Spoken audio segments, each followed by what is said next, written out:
This man walked into the Washington, D.C. Metro subway in a cold morning.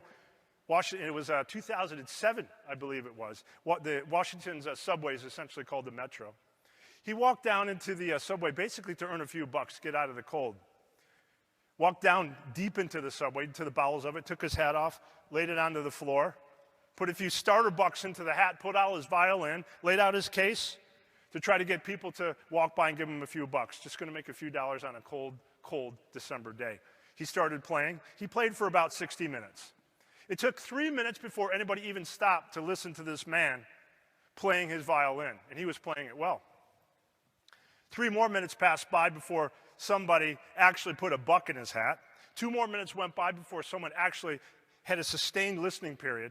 It was a little girl about this tall with her mom. They were standing hand in hand together closely. The little girl wanted to listen for more than the 60 seconds she was allowed to. Mom wouldn't let that, had to get on with the day. On they went. 2 more minutes went by before anybody stopped to listen to the violinist. On and on this went for 60 minutes.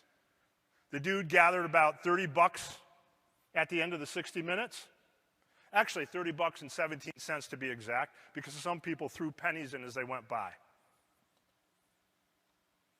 Gathered up his hat, gathered up his money, packed up his case, went back out into the cold D.C. morning, just another violinist trying to make a buck, except that he wasn't.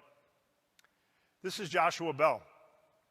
He's one of the greatest violinists the world has ever known. He was playing some of the most intricate pieces of music ever recorded on a violin worth $3.5 million that he'd borrowed from the Smithsonian Institute the prior day. 2 days before, he had sold out the Boston Garden for over $100 a ticket. This actually happened. It was a social experiment conducted by the Washington Post to prove the point I want to make now. We are all so busy doing, going, doing everything we can just to get by. Cell phone in one hand, latte in the other.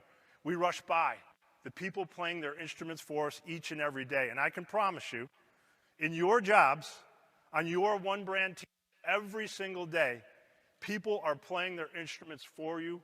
Do you hear them? I wonder how many amazing things we miss our teammates doing because we don't have enough care and concern baked into our daily activities. To hear them playing their instruments for us, and I promise you, they're playing their instruments for you. It may not be a $3.5 million Stradivarius violin. They're playing on the tools of their trade, whether it's design, communication, CMK, brand, BBIC, whatever it is. They're playing on their tools of their trade. Do we care enough to actually stop, pause, and listen to each other and applaud each other in those moments? They ask